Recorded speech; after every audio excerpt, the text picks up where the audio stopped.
Allahu Akbar, Allahu Akbar. Sila subscribe atau langgan video-video terbitan sertifikat kami. Terima kasih. Kalau ada orang meskipun tahu sunnahnya kalau orang bersin itu mengucapkan kalimat Alhamdulillah, tapi lisannya tidak pernah zikir, kemudian dia mengatakan nanti kalau saya bersin saya akan mengucapkan kalimat Alhamdulillah, lupa sudah.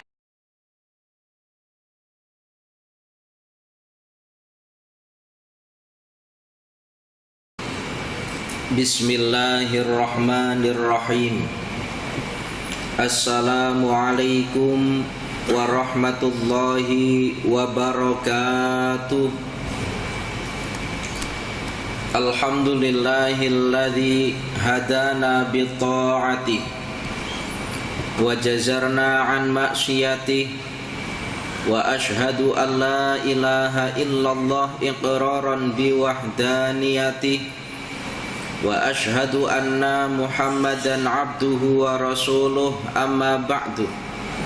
Hadirin jamaah muslimin wal muslimat yang dimuliakan oleh Allah, alhamdulillah, puji syukur kita kehadirat Allah atas segala nikmat-nikmat yang telah diberikan kepada kita, sehingga dengan nikmat-nikmat itu Allah masih memberikan kesempatan kepada kita untuk hadir di dalam masjidnya yang tidak lain adalah lissolati, guna melaksanakan ibadah sholat yang tentunya kita kerjakan dengan cara berjamaah.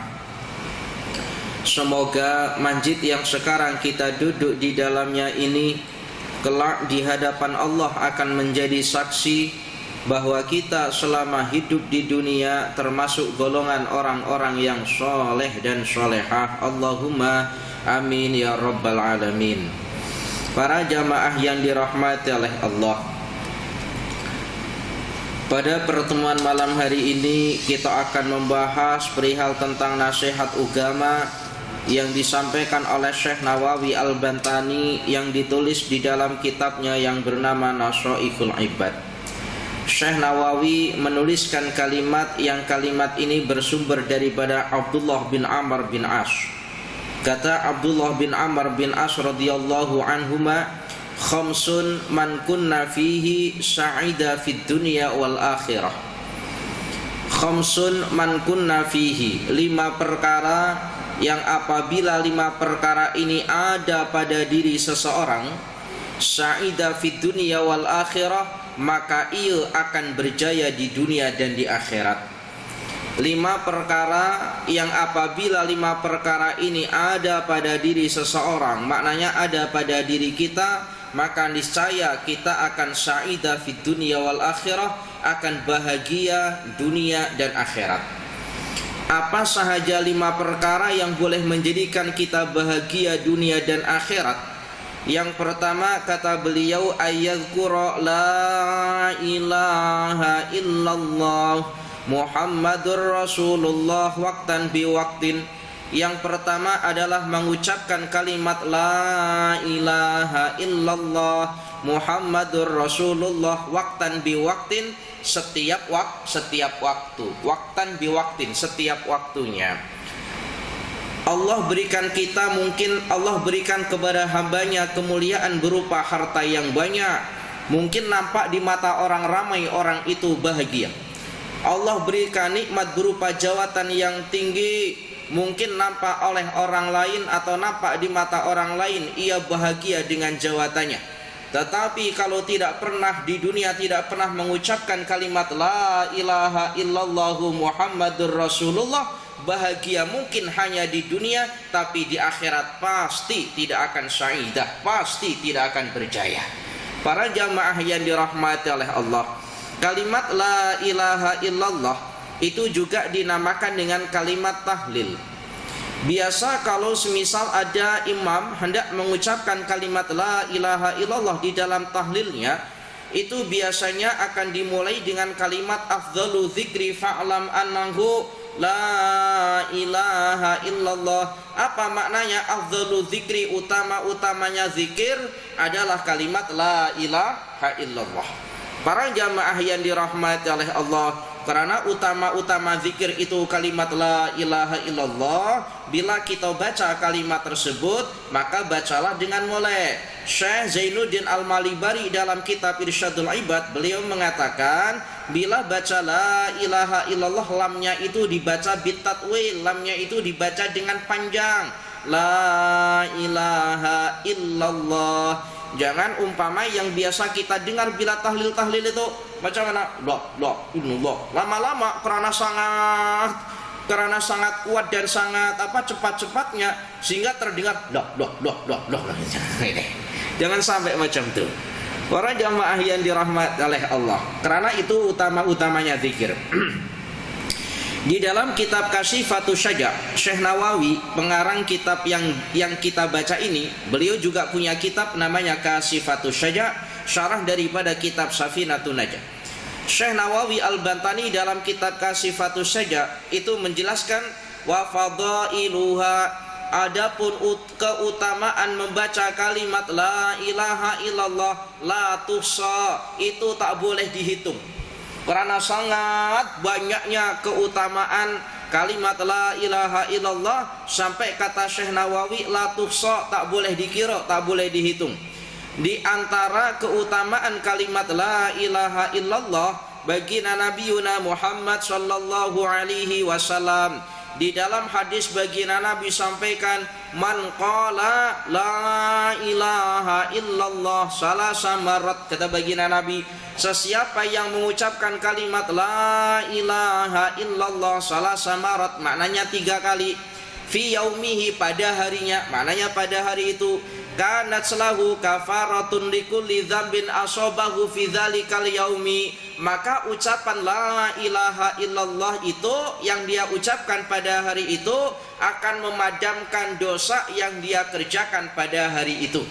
Jadi sesiapa yang mengucapkan kalimat la ilaha illallah 3 kali pada hari tersebut, kanat lahu kafaratun likulli dzambin asabahu, apabila ia mendapati dosa, maka dosa itu oleh Allah padamkan disebabkan karena mengucapkan kalimat la ilaha illallah.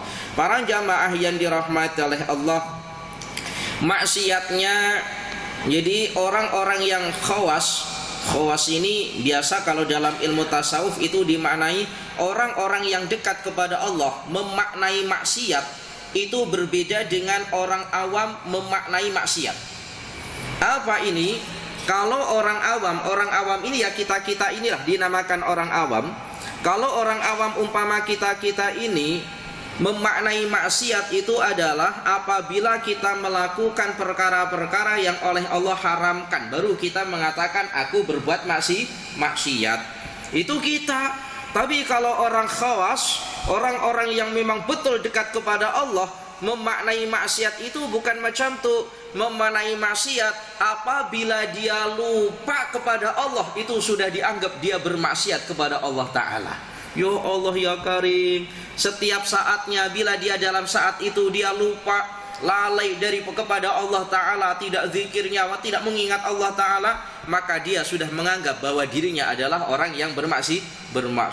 Masya Allah. Para jamaah yang dirahmati oleh Allah, kemudian di dalam kitab Mu'nasatul Qulubi, seorang ulama yang bernama Syekh Muhammad Idrus Al-Qaimuddin, beliau mengatakan dengan menuliskan sebuah hadis, wa qala Rasulullah sallallahu alaihi wasallam, man qala la ilaha illallah khalisan, sesiapa yang mengucapkan kalimat la ilaha illallah khalisan, maknanya khalisan itu murni, min qalbihi, daripada hatinya, maknanya ikhlas. Sesiapa yang mengucapkan kalimat la ilaha illallah dengan ikhlas, saya ini mungkin daripada 6 perkara daripada awal nanti. Tadi kan dikatakan ada 6 perkara yang apabila 6 perkara ini ada pada diri seseorang, 5 perkara apabila ada pada diri seseorang, maka dia akan mendapati kebahagiaan dunia dan akhirat. Saya ini agak takut menerangkan perihal tentang ini. Takut kenapa? Saya itu dulu pernah kebetulan menerangkan bab ini di salah satu masjid di Koklanas. Bab ini memang betul bab ini di Koklanas. Itu kemudian saya nampak orangnya ya diam saja, saya kira paham. Ternyata bila saya balik, saya dimisik sama EJK, Ustadz apa yang Ustadz sampaikan sama sekali kami tidak paham, katanya ini. Akhirnya Pak, saya di backlist sampai sekarang, sudah bertahun-tahun namanya, tak pernah lagi dijemput di masjid itu. Dulu sering kali. Jadi saya takut, semoga nanti jamaah paham ya, jamaah paham. Kalau tak paham adalah boleh dibuka dalam videonya. Para jamaah yang dirahmati oleh Allah, di dalam kitab Mu'nasatul Qulubi, Syekh Muhammad Idrus Al-Qaimuddin Al-Butami, beliau mengatakan dengan menuliskan sebuah hadis, wa qala Rasulullah sallallahu alaihi wasallam, man qala la ilaha illallah khalisan min qalbihi, sesiapa yang mengucapkan kalimat la ilaha illallah murni daripada hatinya. Memang ada Ustadz orang mengucapkan kalimat la ilaha illallah tidak murni daripada hatinya. Banyak orang-orang kafir mungkin pandai baca Arab itu ya pandai, itu kalau suruh baca la ilaha illallah itu ya pandai. Tetapi ucapan kalimat la ilaha illallah itu sumbernya hanya daripada lisan, tidak daripada hati, maka tidak dinamakan sebagai orang yang beriman. Orang yang beriman itu orang yang bersyahadat, al-iqraru bil lisan wa tasdiqu bil qalbi, mengucapkan melalui lisannya dan membenarkan apa yang dia ucapkan di dalam hati, barulah dinamakan orang yang beriman. Kalau hanya mengucapkan saja belum dinamakan dengan orang yang beriman. Para jamaah yang dirahmati oleh Allah, man qala la ilaha illallah khalisan min qalbihi, sesiapa yang mengucapkan kalimat la ilaha illallah murni bersumber daripada hatinya, wa maddaha bita'zim, wa maddaha, dan mengkekalkan, maknanya mengkekalkan ini maknanya membiasakan. Membiasakan apa? Membiasakan membaca kalimat la ilaha illallah bita'zim, dengan ta'zim. Dengan ta'zim itu ya maknanya dengan tartil, dengan hormat. Ya tadi itu bacanya dengan tartil, dengan hormat, la ilaha illallah, itu maknanya bita'zim. Jangan kemudian kita tahlil loh, ini maknanya tidak bita'zim. Padahal itu adalah utamanya zikir. Ucapkan dengan yang betul. Para jamaah yang dirahmati oleh Allah, sesiapa yang mengucapkan kalimat la ilaha illallah ikhlas bersumber daripada hatinya, kemudian membiasakan membacanya bita'zim, dengan ta'zim, apa balasan Allah Ta'ala kepada orang tersebut? Orang yang mana? Orang yang mengucapkan kalimat la ilaha illallah khalisan min qalbihi wa maddaha bita'zim. Apa balasan Allah Ta'ala? Kafarallahu anhu arba'ata alafi dzambin minal kabairi. Allah akan padamkan sebanyak 4.000 dosa besar daripadanya. 4.000 dosa besar daripadanya. Masya Allah. Nah, lalu macam mana apabila tidak ada dosa besar daripada kita yang pernah kita kerjakan, bagaimana? Tapi kemudian jangan kita sengaja melakukan dosa besar. Nanti saya mengucapkan kalimat la ilaha illallah padam sudah dosa besar. Tak macam tu.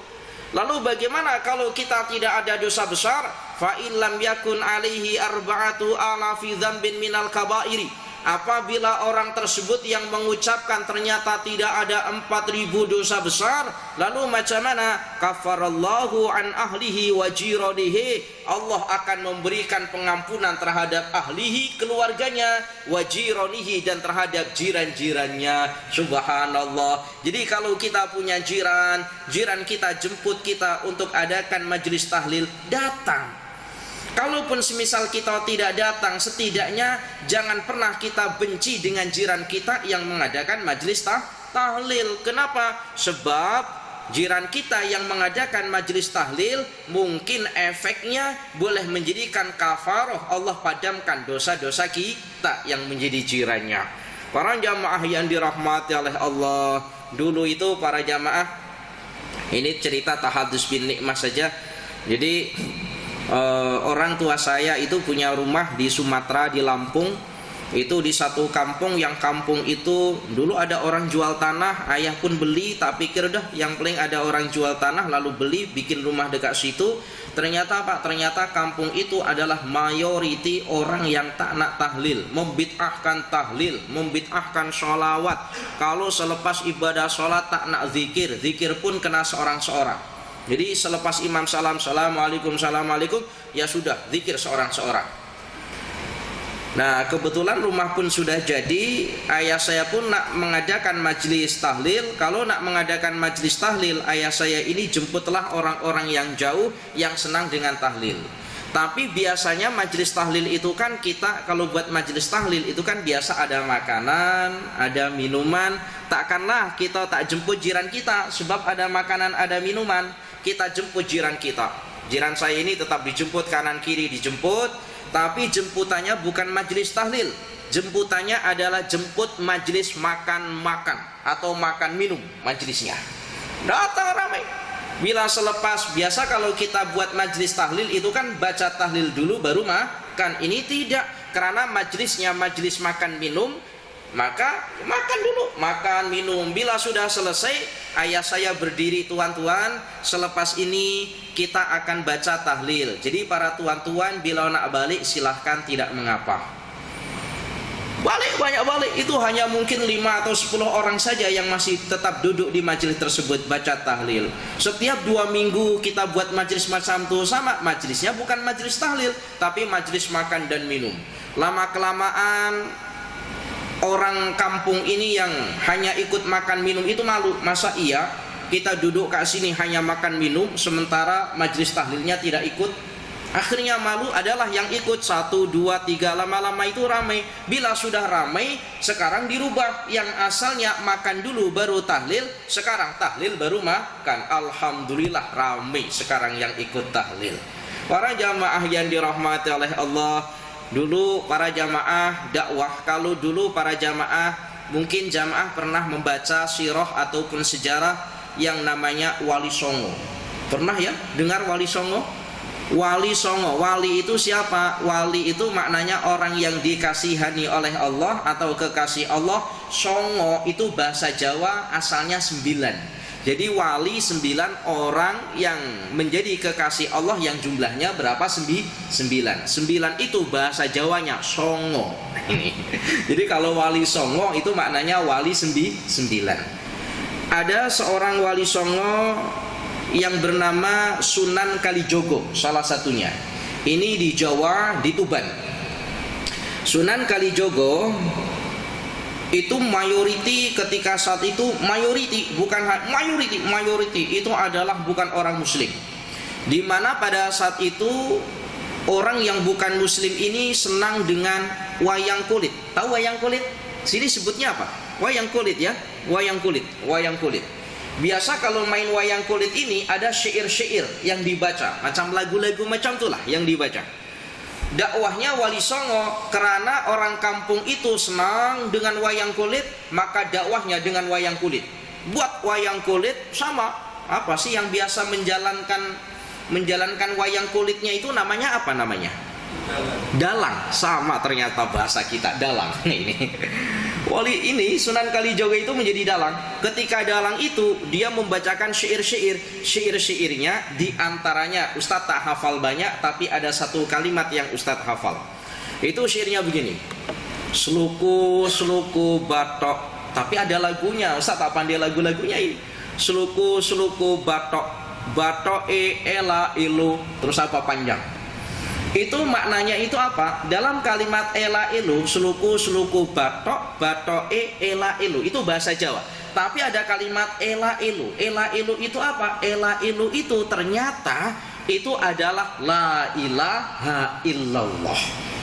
Orang hafal, kita punya anak, dengar lagu-lagu yang nampak molek didengar, meskipun anak kita tak faham maknanya, terkadang anak kita hafal. Sama, karena nampak syair ini molek, banyak orang hafal meskipun tak tahu maknanya. Ditanya maknanya apa?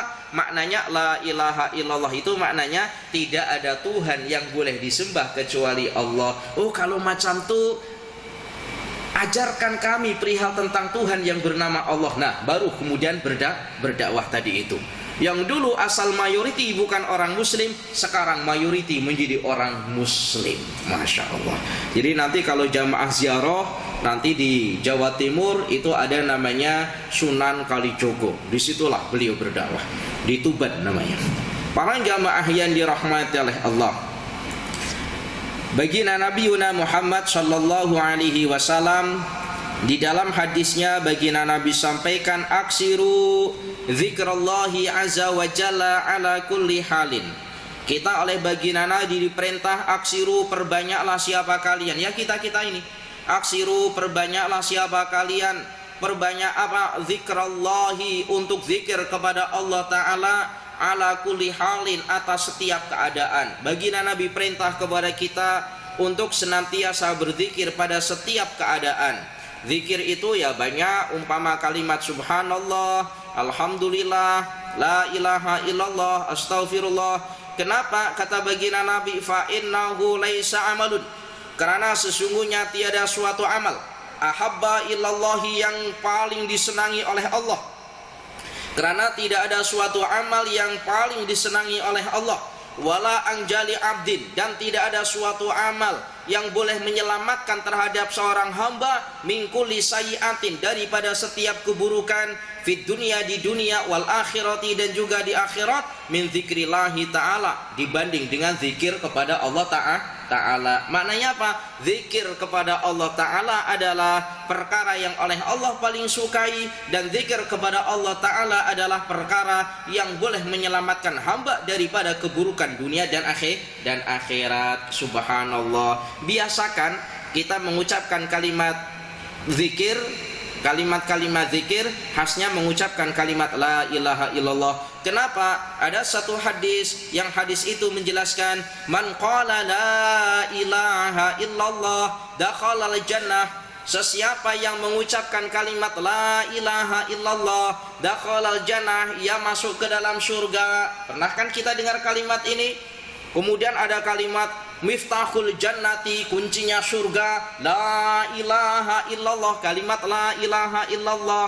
Apa ini maknanya? Para ulama ahli hadis itu memberikan tafsiran, man qala la ilaha illallah, sesiapa yang mengucapkan kalimat la ilaha illallah ia masuk ke dalam surga. Tafsirannya ada dua yang Ustadz ketahui. Yang pertama bermakna ketika ia sebelum mati. Sebelum mati itu maknanya ketika nazak. Ketika nazak maknanya sebelum nyawanya terlepas daripada tubuhnya, lisannya berkesempatan untuk mengucapkan kalimat la ilaha illallah, maka matilah ia dalam keadaan husnul khatimah, dakhalal jannah. Itu tafsir yang pertama.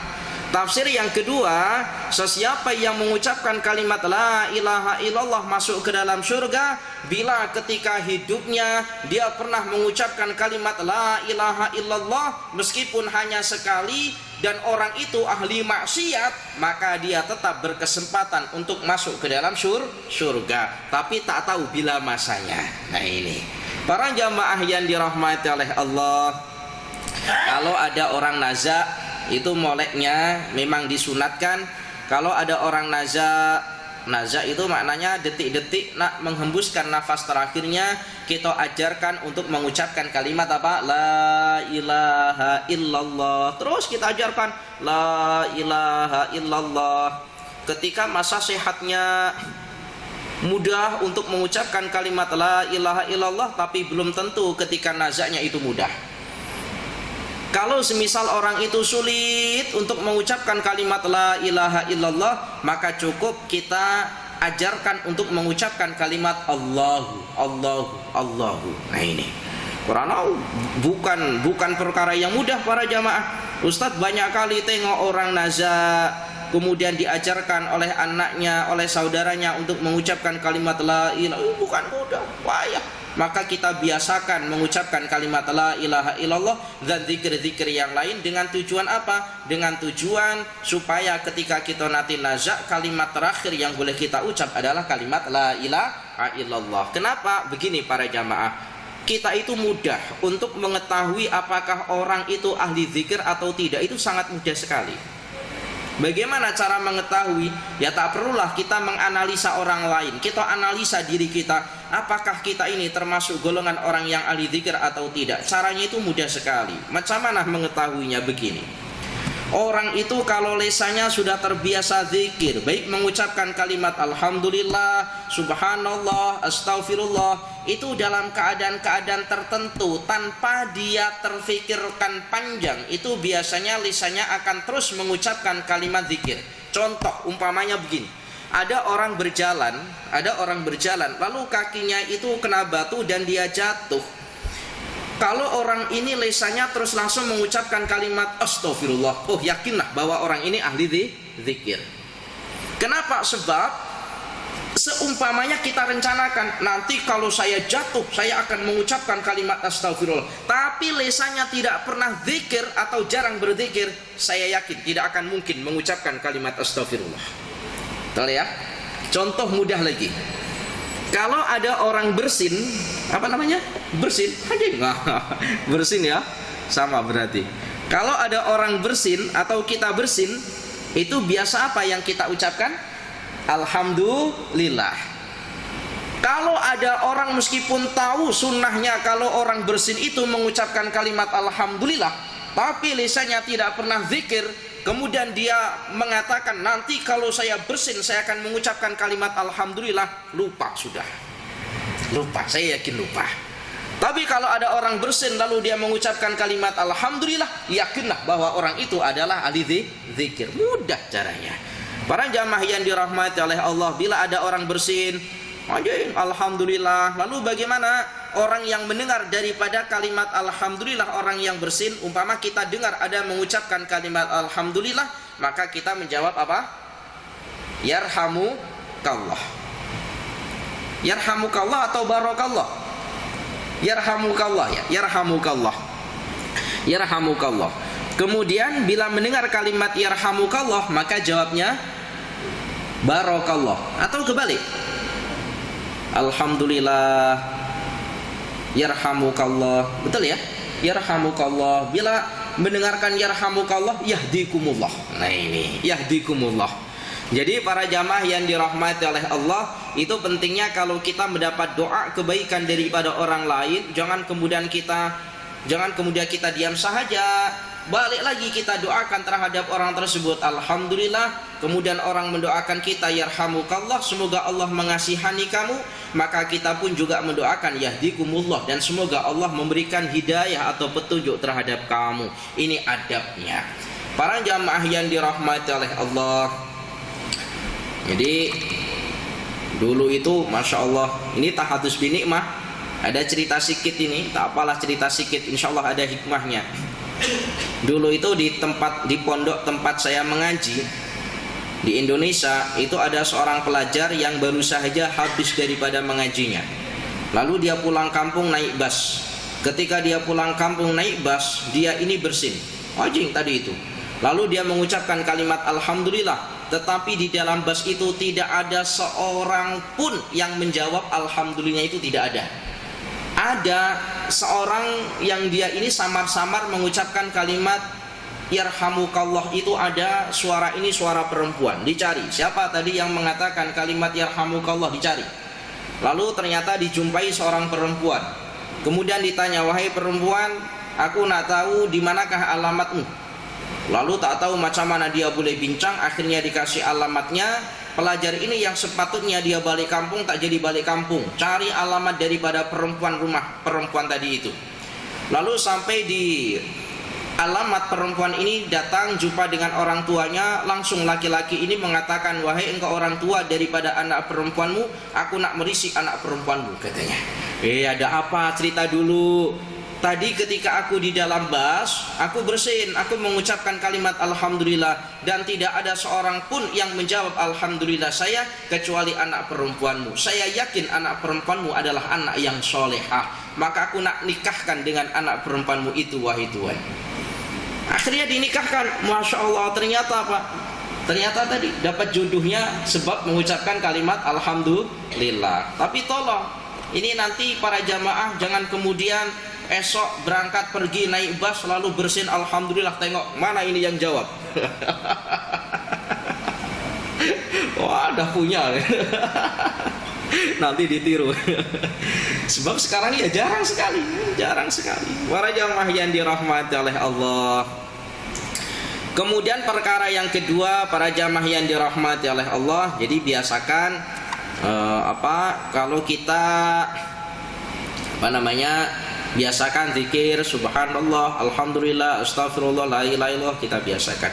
Kemudian perkara yang kedua daripada 5 perkara yang apabila ada pada diri seseorang maka ia akan bahagia dunia dan akhirat. Yang kedua apa? Yang kedua, wa idzab tuliya bi baliyatin wa idzab tuliya bi baliyatin qala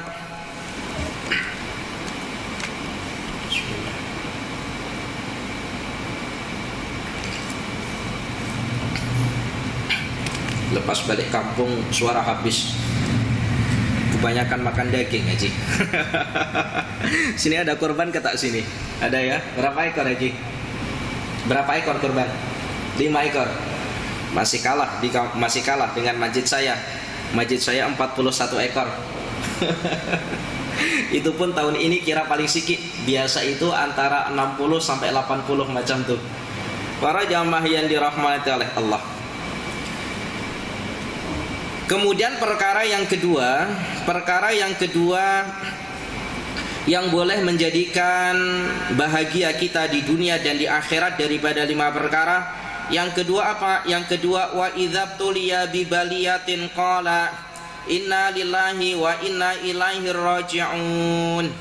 Jadi ini ingat tadi kalau kurban itu para jamaah, karena kita sudah lalu dah kurban. Ada beberapa masjid yang Ustaz cadangkan bila kurban, semisal pihak masjid itu biasa satu bagian gitu ya. Satu bagian berapa biasa kalau lembu? Sini berapa satu bagian? 700-an. Itu ada beberapa masjid yang saya cadangkan itu begini, tidak disamakan. Maknanya bagaimana? Terkadang lembu itu ada yang kecil, ada yang besar.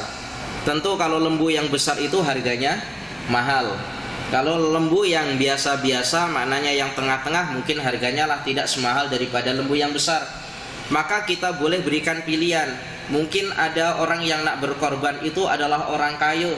Kalau orang kaya semisal nak berkorban, jangan ambil murahnya, tapi ambillah yang terbaiknya. Ambil lembu yang paling molek, yang satu bagian mungkin 1.000 umpamanya. Oh, ada orang yang tingkat ekonominya biasa-biasa saja, nak berkorban lembu satu bagian, tetapi kuatnya 700, maka ambil yang 700. Orang kaya nak berkorban, ambilnya yang paling murah 600. Itu namanya tidak berkorban, itu namanya. Orang berkorban itu kan apa ya? Sesuatu yang memang rela bahwa ini adalah dikorbankan itu.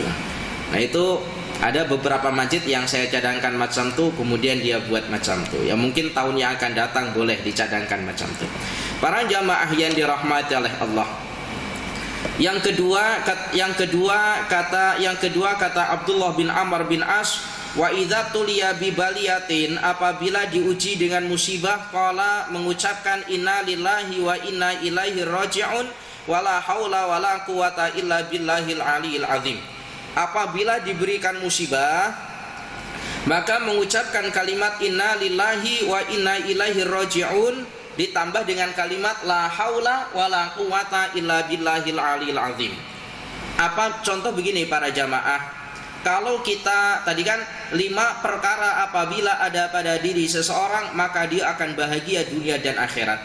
Seumpamanya begini, kita ini punya harta, di dunia ini kita ini ada harta, lalu kemudian harta itu terbakar umpamanya, rumahnya terbakar habis. Ini kan musibah ya. Ketika musibah kita mengucapkan apa tadi? Inna lillahi wa inna ilaihi raji'un wala haula wala quwata illa billahil aliyil azim. Maknanya inna lillahi wa inna ilaihi raji'un, maknanya secara am adalah bahwa sesuatu apa-apa yang ada di dunia ini adalah milik Allah dan juga akan kembali kepada Allah Ta'ala. apabila kita memahami makna tersebut, umpama kita punya apapun lalu kemudian kita terkena musibah, habis barang benda kita, lalu kita meresapi makna inna lillahi wa inna ilaihi rajiun, ya tidak mengapa, itu kan milik Allah, sekarang diambil oleh Allah Ta'ala. Akhirnya apa? Mengurangi daripada kesedihan yang ada dalam hati kita, karena itu milik Allah Ta'ala. Para jamaah yang dirahmati oleh Allah, hakikatnya kita di dunia ini miskin tak punya apa-apa, lahir tanpa membawa baju, lahir tanpa membawa pakaian, tanpa membawa harta, semuanya itu milik Allah Ta'ala. Ketika Allah ambil, sepatutnya kita ridho. Para jamaah yang dirahmati oleh Allah, dulu ada seorang tok guru, Masya Allah, betul ini. Ada seorang tok guru yang tok guru itu nazak, nak meninggal dunia, ditangisi oleh keluarganya, oleh anaknya, oleh pelajar-pelajarnya. Lalu tok guru ini menegur, wahai pelajarku, wahai engkau anak-anakku, kenapa engkau menangis? Aku ini nak jumpa dengan kekasihku. Apakah engkau menangis ini? Engkau tidak senang kalau aku ini nak jumpa dengan kekasihku yang tidak lain Allah Ta'ala. Sepatutnya engkau ini bahagia kalau aku nak berjumpa kepada kekasih. Jangan engkau tangisi. Subhanallah, sampai segitunya. Tapi ya bukan berarti kemudian kalau kita tengok ada orang nazak atau orang mati, ada orang nak mati atau ada orang tengah nazak, lalu kita tertawa bahagia, ya jangan. Ditanya, Pak Cik kenapa tertawa? Iya, saya senang. Senang kenapa? Senang sebab orang yang ada di hadapan saya nak berjumpa kepada kekasihnya. Wah, kita dikatuk sama keluarganya. Ya tak macam tu. Para jamaah yang dirahmati oleh Allah, inna lillahi wa inna ilaihi raji'un itu di dalam, jadi banyak singkatan-singkatan dalam singkatan dalam agama kita. Umpamanya bismillah itu biasa disingkat dengan basmalah. Kemudian apalagi alhamdulillah itu dinamakan dengan tahmid. Kemudian Allahu Akbar dinamakan dengan takbir. Kemudian subhanallah dinamakan dengan tasbih. La ilaha illallah dinamakan dengan tahlil. Nah, inna lillahi wa inna ilaihi raji'un itu dinamakan apa? Istirja namanya. Jadi kalau jamaah, jom para jamaah kita membaca istirja, itu bukan berarti kemudian kita membaca istirja, itu bukan, tapi membaca kalimat apa? Inna lillahi wa inna ilaihi raji'un. Para jamaah yang dirahmati oleh Allah, baginda Nabi Muhammad sallallahu alaihi wasallam di dalam hadisnya baginda Nabi sampaikan, la taksirul kalama bi ghairi dzikrillahi. Jangan engkau memperbanyak kecek ya. Jangan engkau memperbanyak kecek atau jangan engkau memperbanyak bual bi ghairi dzikrillahi, selain daripada zikir kepada Allah Ta'ala.